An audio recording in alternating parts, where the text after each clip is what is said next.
The big developments today are this. Alongside President Zelensky and President Macron, we went even further today. We signed a declaration of intent on the deployment of forces to Ukraine in the event of a peace deal. This is a vital part of our iron-cast commitment to stand with Ukraine for the long term. It paves the way for the legal framework under which British, French and partner forces could operate on Ukrainian soil, securing Ukraine's skies and seas and regenerating Ukraine's armed forces for the future. Yes, huge news. Sir Keir Starmer has announced that British boots will be on the ground if there's a peace deal between Ukraine and Russia. Brave British men and women will be put in harm's way to protect Ukraine's borders. Another development today is that President Trump is looking to seize this Venezuelan oil tanker, which is currently about 500 miles off the coast of Ireland. US forces are using the UK as a base to launch this raid from, and gunships have landed at RAF Fairford over the weekend. It's a diplomatic nightmare for Sir Keir, the US using the UK as a base to do something that Starmer's Human Rights Brigade probably disagree with. But the other big news is this.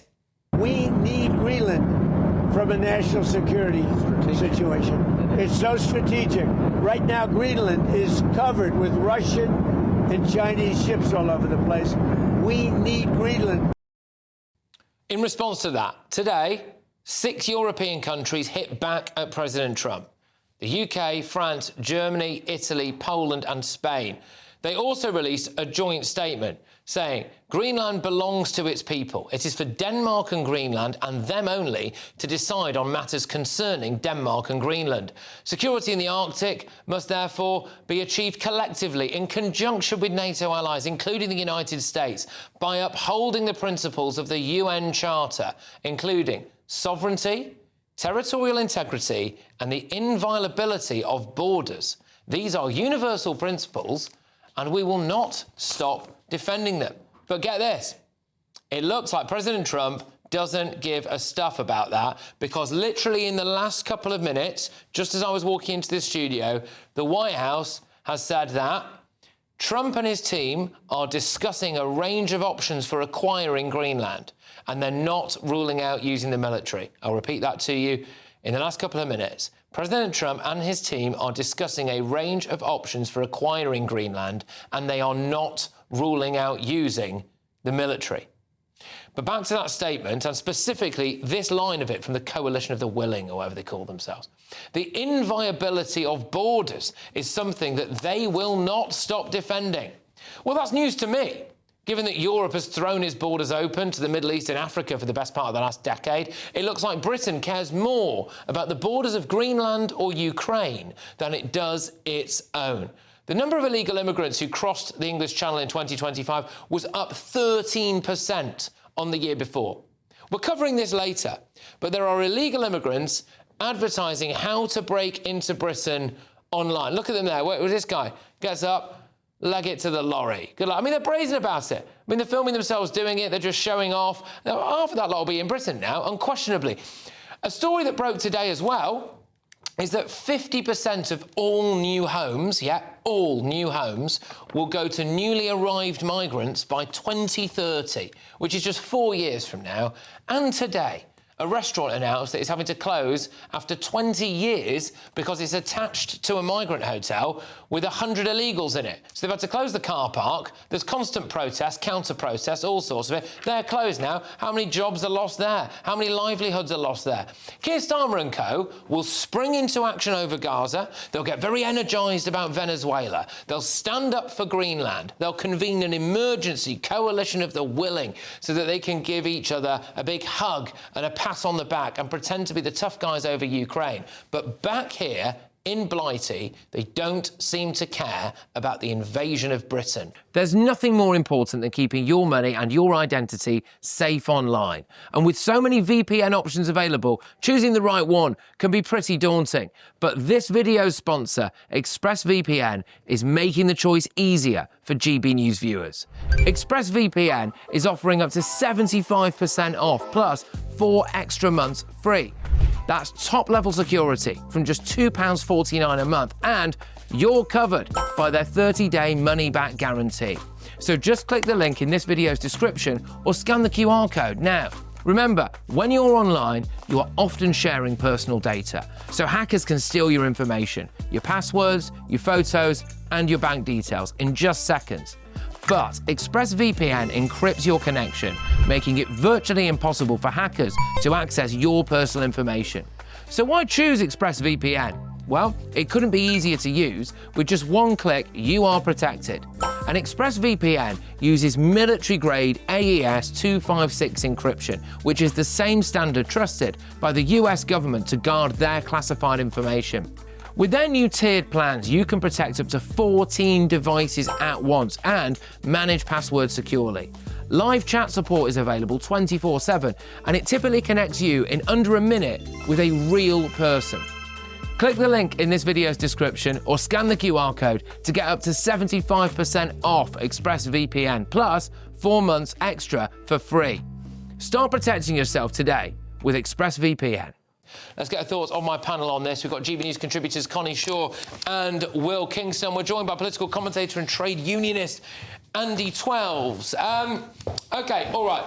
I think, firstly, actually, we should probably deal with that news that has broken literally minutes ago, right? Which is that the line out of the White House is that they are looking at a range of options about Greenland and they're not ruling out military force. What do we make of that? If he uses military force to take Greenland, I'll come on this show and literally eat my hat, Patrick. This is all Trumpy rhetoric. Fine. What I do think he will do is he'll put a huge amount of diplomatic and economic pressure on Greenland, on Denmark, I should say, in order to acquire Greenland in some way. And the reason that is simple is that it would be better for the US to have Greenland. From an economic perspective, from a strategic perspective, it is far better for the US to be in that position than Europe. And it's in Europe's best interest as well. What do you make of this? I mean, you know, we obviously are going to be caring hugely now. I think this brings us back to what we were just talking about before. You know, we're going to be caring hugely now about the borders and the territorial integrity of Greenland. And for what it's worth, I'll say this.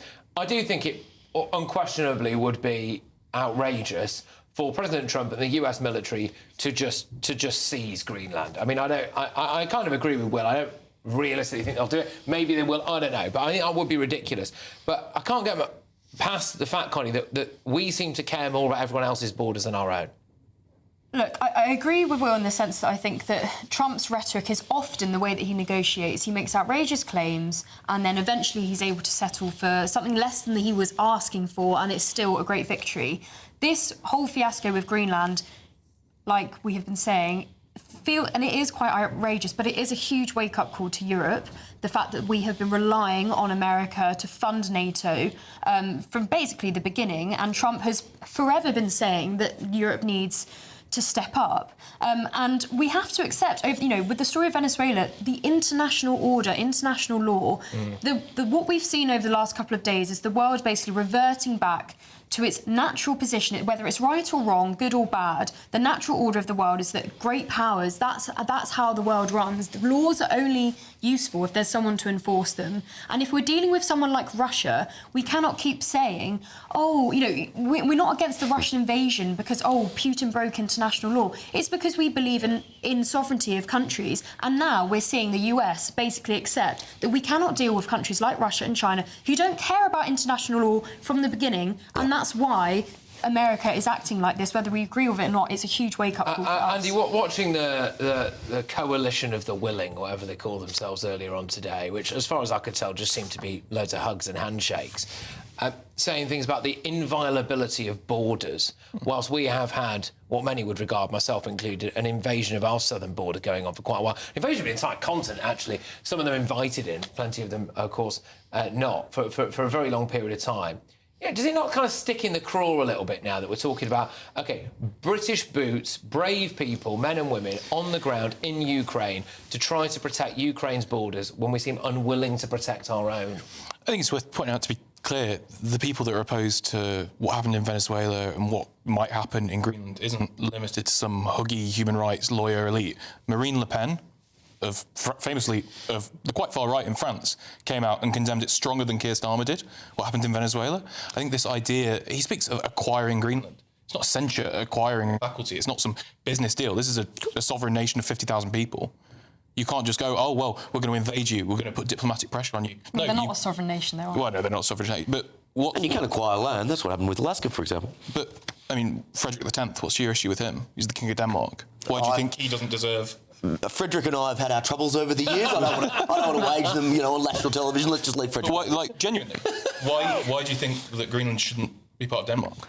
No, because quite simply, the access point towards the Western Hemisphere, and particularly North America, is a lot of the time via, particularly for submarines, that Greenland water. What's next? Scotland.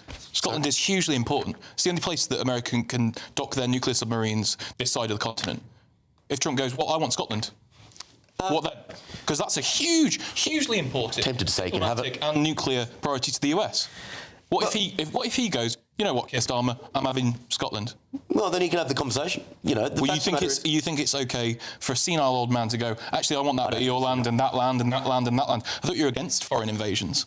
No, I'm not against foreign invasions. You're not against foreign invasions? I thought every single time we come on GB News, you go, these foreign invaders, they're coming here illegally. He will be doing it illegally. No, why do you think that Donald Trump can do it, but no one else can? The difference is, when you reference Le Pen, I think... I understand, the terms left and right, they're far too vague when you say she's on the hard right in France. But there are different factions in the world, she's hard right. I think in the world, whatever you want to call her, there are different factions of people on the right. There's people who are very isolationist, like some people in America. We thought that's what Trump wanted to be. But there's also this kind of Western civilizational ideology where there are some people on the right in the UK who hate the fact that we're so involved in Ukraine because they want to put Britain first. But putting Britain first means putting the West first to some extent. If the West... So would you surrender Scotland to put the West first? Would you? Right, OK, fine. I don't want to go into two down hypothetical scenarios here about... Well, this is all a hypothetical situation around Greenland. Major breaking news, and what you do a lot of the time is you come on and you ask these hypothetical questions and it completely derails the discussion. So I'm going to stick here to whether or not we should have boots on the ground protecting the Ukraine border, when the question here really is we don't seem to be protecting our own. Would you be in favour of British boots on the ground? No, as a matter of principle, I don't think that you should be securing the territorial integrity of another nation until the territorial integrity of your own nation is secure. What about you? Do you think you're making a point there, I think, about the integrity of the West as a whole? So what I took from that is that maybe you are in favour of British boots on the ground in Ukraine. What do you think? Principally, yes, although that doesn't mean that I'm any less concerned about what's going on in here. I would like to think there's the possibility that we could do both. In this country, it's an ideological issue that we haven't been able to secure our borders, I think, mainly. And in Ukraine, it's about what we decide to do militarily. Absolutely, we should be supporting Ukraine. If we don't secure Ukraine, then that's it for Europe. What do you think? Would you be in favour of British boots on the ground then? In non-active combat, yeah. If it's healthcare, if it's infrastructure, if it's advisory, yeah. Added risk, I suppose, there is no... Because this is the thing, I mean... I think there is a difference between the two. Yeah, there is. I mean, I suppose it's that question, isn't it? As long as they're there, right, there is the chance they're going to get shot. Yeah. And then we're involved big time, aren't we? Well, we have people there as part of our UN and peacekeeper delegation. They're already there as part of another force. This is all performative nonsense anyway. A peace agreement will be secured by the United States in conjunction with Russia primarily, and then they will determine the terms from which that peace agreement then kind of flows. I mean, Europe is kind of just going, hey, we're still here, pay attention to us. Anything they're saying at the moment without Trump there, I think is pretty much meaningless. I mean, you say that the ceasefire in Gaza hasn't exactly been too strong. It's been pretty shaky. Quite a few people, hundreds of people have died since that ceasefire. But my point is the US is still the central cog in that ceasefire arrangement. Well, it's not been very good. Just because the US have done it doesn't mean it's going to... I'm not saying it's good, but I'm saying anything that Europe is talking about at the moment is irrelevant until the US supports it. Entirely irrelevant. Yeah, I mean, it's obviously a massive risk. I mean, if they are told to go there, I hope it's pretty clear. Everyone really would stand full square behind our brave men and women who would go out there and do it. I just hope that it's well thought through. I hope that we are not kind of on a hiding to nothing here, where we end up with British troops dying. We end up with us being, as a matter of course, being dragged into a war with Russia. etc. I'm very, very concerned about all of that. But look, just to summarise where we're at the moment, because there's a lot going on this evening. We've got boots on the ground in Ukraine if there's a peace deal. Now, again, it's worth saying that we appear to be some way off a peace deal, so that is, you know, a little bit down the line. How do you feel about that? Well, how would you feel about your sons or daughters maybe being sent to Ukraine if they're in the armed forces? The other aspect, of course, in fact, there's a poll on that now, actually. You can take part in it. There's a QR code. The other aspect is that big breaking news in the last couple of minutes is that President Trump has apparently said, or people on behalf of President Trump have said, that they are looking at ways of acquiring Greenland and they are not ruling out the military. And the other thing to watch out for is that there is a Venezuelan oil tanker essentially on the run, apparently, about 500 miles off the coast of Ireland, which President Trump appears to want to dismantle. So watch out for that. And it's supposedly using those two RAF bases that you're seeing on your screens right now, RAF Fairford and RAF Mildenhall, as bases from which to potentially launch some kind of, I suppose you call it a requisition, maybe an attack, I don't know, on that oil tanker. So lots happening this evening. We'll have to wait and see. I mean, I did think there was something, to be honest with you, a little bit pathetic about, you know, kind of Starmer and co. and you know, Emmanuel Macron, they're all embracing in Paris and they're hugging each other and touching each other all the time. Yeah. You just think, you know, it just feels that none of the strong men of the world were in that room, were they? And it's a bit annoying to see that we're on the periphery. But there we go. Anyway, you can vote, like I said, in that poll. Scan that QR code. Do you agree with sending British troops into Ukraine? Let us know what you think by voting at gbnews.com/you decide.